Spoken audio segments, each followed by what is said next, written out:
Numbers chapters 4 through 5.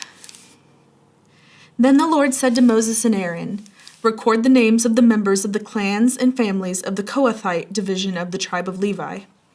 List all the men between the ages of 30 and 50 who are eligible to serve in the tabernacle. The duties of the Kohathites at the tabernacle will relate to the most sacred objects. When the camp moves, Aaron and his sons must enter the tabernacle first to take down the inner curtain and cover the Ark of the Covenant with it. Then they must cover the inner curtain with fine goatskin leather and spread over that a single piece of blue cloth.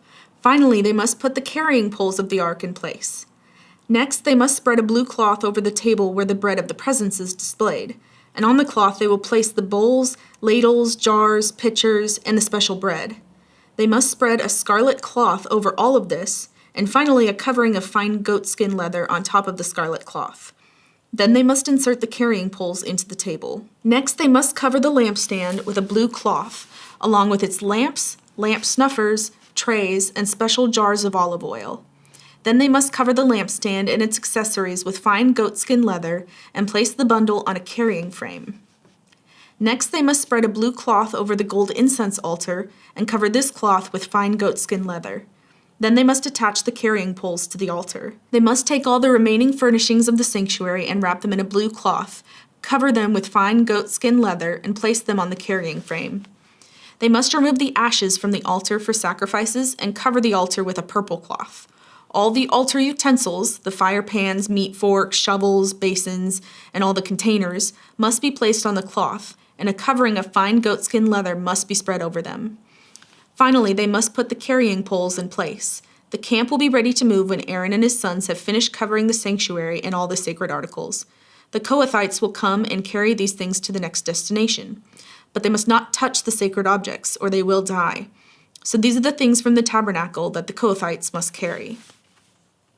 Eleazar, son of Aaron the priest, will be responsible for the oil of the lampstand, the fragrant incense, the daily grain offering, and the anointing oil. In fact, Eleazar will be responsible for the entire tabernacle and everything in it, including the sanctuary and its furnishings. Then the Lord said to Moses and Aaron, "Do not let the Kohathite clans be destroyed from among the Levites. This is what you must do so they will live and not die when they approach the most sacred objects. Aaron and his sons must always go in with them and assign a specific duty or load to each person. The Kohathites must never enter the sanctuary to look at the sacred objects for even a moment, or they will die." And the Lord said to Moses, "Record the names of the members of the clans and families of the Gershonite division of the tribe of Levi. List all the men between the ages of 30 and 50 who are eligible to serve in the tabernacle. These Gershonite clans will be responsible for general service and carrying loads. They must carry the curtains of the tabernacle itself with its coverings, the outer covering of fine goatskin leather, and the curtain for the tabernacle entrance. They are also to carry the curtains for the courtyard walls that surround the tabernacle and altar, the curtain across the courtyard entrance, the ropes, and all the equipment related to their use. The Gershonites are responsible for all these items. Aaron and his sons will direct the Gershonites regarding all their duties, whether it involves moving the equipment or doing other work. They must assign the Gershonites responsibility for the loads they are to carry. So these are the duties assigned to the Gershonite clans at the tabernacle. They will be directly responsible to Ithamar, son of Aaron the priest. Now record the names of the members of the clans and families of the Merarite division of the tribe of Levi. List all the men between the ages of 30 and 50 who are eligible to serve in the tabernacle. Their only duty at the tabernacle will be to carry loads. They will carry the frames of the tabernacle, the crossbars, the posts, and the bases. Also the posts for the courtyard walls with their bases, pegs, and ropes, and all the accessories and everything else related to their use. Assign the various loads to each man by name. So these are the duties of the Merarite clans at the tabernacle. They are directly responsible to Ithamar, son of Aaron the priest. So Moses, Aaron, and the other leaders of the community listed the members of the Kohathite division by their clans and families. The list included all the men between 30 and 50 years of age who were eligible for service in the tabernacle, and the total number came to 2,750. So this was the total of all those from the Kohathite clans who were eligible to serve at the tabernacle.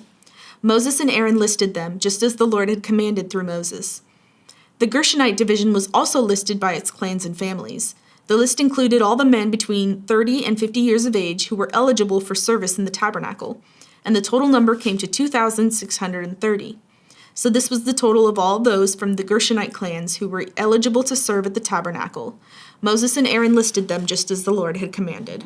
The Merarite division was also listed by its clans and families. The list included all the men between 30 and 50 years of age who were eligible for service in the tabernacle, and the total number came to 3,200. So this was the total of all those from the Merarite clans who were eligible for service. Moses and Aaron listed them just as the Lord had commanded through Moses. So Moses, Aaron, and the leaders of Israel listed all the Levites by their clans and families, all the men between 30 and 50 years of age who were eligible for service in the tabernacle and for its transportation, numbered 8,580. When their names were recorded as the Lord had commanded through Moses, each man was assigned his task and told what to carry. And so the registration was completed, just as the Lord had commanded Moses. The Lord gave these instructions to Moses. Command the people of Israel to remove from the camp anyone who has a skin disease or a discharge, or who has become ceremonially unclean by touching a dead person. This command applies to men and women alike. Remove them so they will not defile the camp in which I live among them. So the Israelites did as the Lord had commanded Moses and removed such people from the camp. Then the Lord said to Moses, "Give the following instructions to the people of Israel. If any of the people, men or women, betray the Lord by doing wrong to another person, they are guilty. They must confess their sin and make full restitution for what they have done, adding an additional 20% and returning it to the person who was wronged. But if the person who was wronged is dead and there are no near relatives to whom restitution can be made, the payment belongs to the Lord and must be given to the priest. Those who are guilty must also bring a ram as a sacrifice, and they will be purified and made right with the Lord. All the sacred offerings that the Israelites bring to a priest will belong to him. Each priest may keep all the sacred donations that he receives." And the Lord said to Moses, "Give the following instructions to the people of Israel. Suppose a man's wife goes astray, and she is unfaithful to her husband and has sex with another man, but neither her husband nor anyone else knows about it. She has defiled herself, even though there was no witness, and she was not caught in the act. If her husband becomes jealous and is suspicious of his wife and needs to know whether or not she has defiled herself, the husband must bring his wife to the priest. He must also bring an offering of 2 quarts of barley flour to be presented on her behalf. Do not mix it with olive oil or frankincense, for it is a jealousy offering, an offering to prove whether or not she is guilty. The priest will then present her to stand trial before the Lord. He must take some holy water in a clay jar and pour into it dust he has taken from the tabernacle floor. When the priest has presented the woman before the Lord, he must unbind her hair and place in her hands the offering of proof, the jealousy offering, to determine whether her husband's suspicions are justified. The priest will stand before her, holding the jar of bitter water that brings a curse to those who are guilty. The priest will then put the woman under oath and say to her, "If no other man has had sex with you, and you have not gone astray and defiled yourself while under your husband's authority, may you be immune from the effects of this bitter water that bring on the curse. But if you have gone astray by being unfaithful to your husband, and have defiled yourself by having sex with another man," at this point the priest must put the woman under oath by saying, "May the people know that the Lord's curse is upon you when he makes you infertile, causing your womb to shrivel and your abdomen to swell. Now may this water that brings the curse enter your body and cause your abdomen to swell and your womb to shrivel." And the woman will be required to say, "Yes, let it be so." And the priest will write these curses on a piece of leather and wash them off into the bitter water. He will make the woman drink the bitter water that brings on the curse. When the water enters her body, it will cause bitter suffering if she is guilty. The priest will take the jealousy offering from the woman's hand, lift it up before the Lord, and carry it to the altar. He will take a handful of the flour as a token portion and burn it on the altar, and he will require the woman to drink the water. If she has defiled herself by being unfaithful to her husband, the water that brings on the curse will cause bitter suffering. Her abdomen will swell and her womb will shrink, and her name will become a curse among her people. But if she has not defiled herself and is pure, then she will be unharmed, and she will still be able to have children. This is the ritual law for dealing with suspicion. If a woman goes astray and defiles herself while under her husband's authority, or if a man becomes jealous and is suspicious that his wife has been unfaithful, the husband must present his wife before the Lord, and the priest will apply this entire ritual law to her. The husband will be innocent of any guilt in this matter, but his wife will be held accountable for her sin. Mark 12:18-37. Then Jesus was approached by some Sadducees, religious leaders who say there is no resurrection from the dead. They posed this question: Teacher, Moses gave us a law that if a man dies leaving a wife without children, his brother should marry the widow and have a child who will carry on the brother's name. Well, suppose there were 7 brothers. The oldest one married and then died without children. So the second brother married the widow, but he also died without children. Then the third brother married her. This continued with all 7 of them, and still there were no children. Last of all, the woman also died. So tell us, whose wife will she be in the resurrection? For all 7 were married to her. Jesus replied, Your mistake is that you don't know the scriptures and you don't know the power of God. For when the dead rise, they will neither marry nor be given in marriage. In this respect, they will be like the angels in heaven. But now as to whether the dead will be raised, haven't you ever read about this in the writings of Moses, in the story of the burning bush?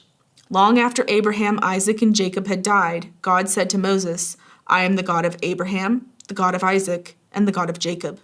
So he is the God of the living, not the dead. You have made a serious error. One of the teachers of religious law was standing there listening to the debate. He realized that Jesus had answered well, so he asked, Of all the commandments, which is the most important?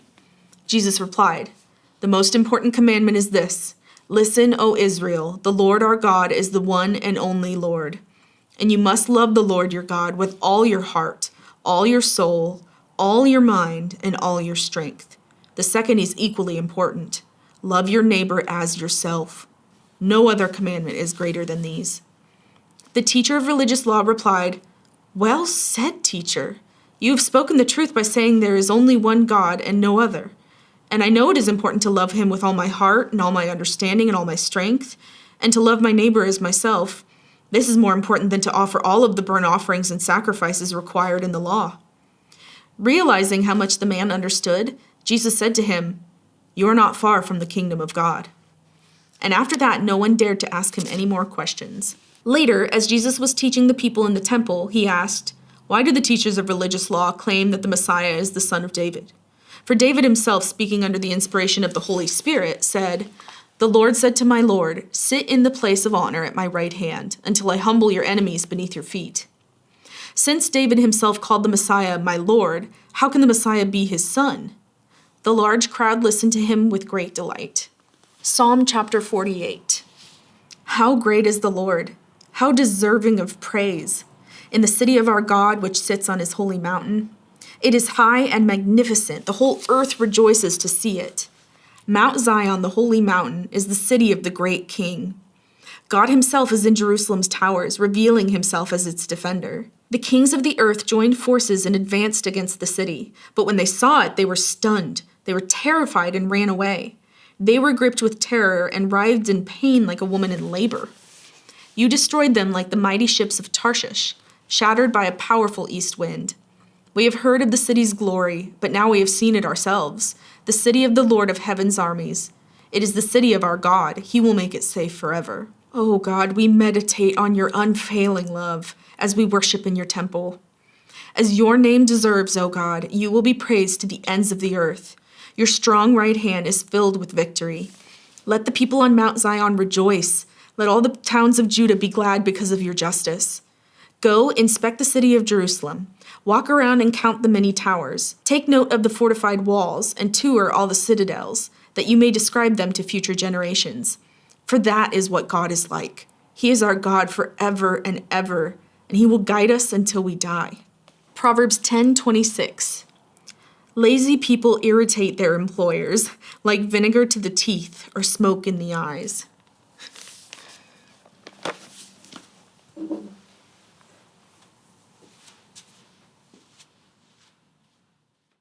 I got really far. I feel like whenever I start, I'm always like, okay, I'm gonna mess up any second now. Just get through at least a couple sentences. I messed that up a little. I threw in an A where there wasn't an A. And I can't knowingly do that. It bothers me. I can't. I wonder if that's part of my OCD. I feel like I can't move on because I threw in that extra A. Finally, they must put the carrying coals in place. Carrying coals? Who's Cole and why are we carrying him? Bad joke. For the entire tabernacle and everything in it. Tabernacle. There's an R in there, Emma. I have a lot of saliva today, but I didn't do mouthwash, so I don't know why it's happening. Maybe it's because I am hungry.